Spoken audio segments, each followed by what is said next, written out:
رسول اللہ صلی اللہ علیہ وسلم کے صحابی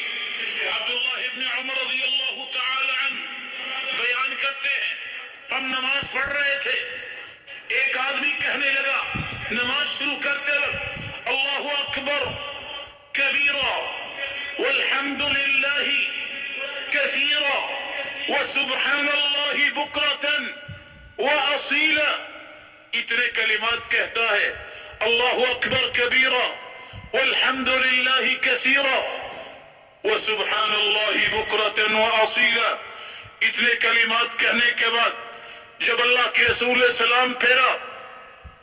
تو فرمایا یہ کون سا خوش قسمت ہے جس نے کلمات کہہ دیے، میں نے دیکھا کہ آسمان کے دروازے ہی اللہ نے کھول دیے ان کلمات کے لیے، اللہ اکبر کبیرا والحمد للہ کثیرا